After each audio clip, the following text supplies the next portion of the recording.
လေးလူကြီးမရွေးစားလို့ရတဲ့နို့မလိုက်ကဲလေးလို့စားကြပါမယ်။1 လီတာခွဲကိုတော့ကြိုပါမယ်။ကြံတဲ့နွားနို့ကိုတော့ခဏဖယ်ထားပါမယ်နော်။တမ်းမြာရည်ပဲ33ရှားလက်ကရည်ပဲ33အသုံးပြုလို့ရပါတယ်။အဲ့ဒါကိုတော့2စွန်းလောက်ထည့်ထားပါမယ်။ထည့်ပြီးချင်းမှမမွေပဲနဲ့ဒီတိုင်းနေထားထားမယ်။အခုလိုမျိုးအဖက်နဲ့အရင်နဲ့နှစ်ခုကွဲတဲ့အထိရအောင်လို့ကြိုးပေးထားပါမယ်။အဖက်ကိုပဲအသုံးပြုမှာမလို့အရည်တွေကိုစစ်ထုတ်ဖို့အတွက်သွန်ချလိုက်ပါမယ်။ပြီးလို့ရှိရင်တော့အဖက်ထဲမှာအချင်ဓာတ်တွေမရှိတော့အောင်လို့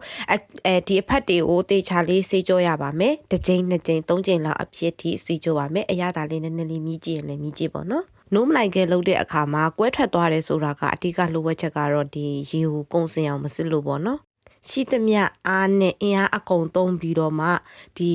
နို့မနိုင်ခဲမှာရှိတဲ့အရည်တွေကိုစစ်ထုတ်ရပါမယ်။ရပြီဆိုရှင်တော့အရသာအတွက်စားလေးနည်းနည်းလေးထည့်ပြီးတော့မှနို့မနိုင်ခဲကိုအခဲလေးတွေကနေပြီးတော့မှချောချောမွေ့မွေ့လေးဖြစ်သွားတဲ့အလုံးလေးရတဲ့အထီကိုတေးတေးချာချာလေးတမအောင်မှွေပေးရပါမယ်။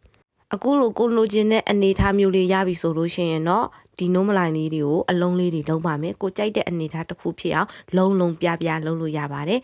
အီကိုကတော့အရင်ဆုံးလုံးနေအိုးလေးရောက်တော့မှအလုံးလေးတွေကိုဖိတို့ပြီးတော့ပြပါမယ်လုံးနေကြမဟုတ်တော့အလုံးလေးတွေကတော့စိုက်မတူဖြစ်နေတာပေါ့နော်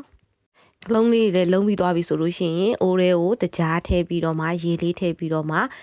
ပွဲဆူအောင်တဲထားလိုက်ပါမယ်ပြီးရင်တော့လုံးထားတဲ့နိုးမလိုင်လေးတွေကိုထည့်လိုက်ပါမယ်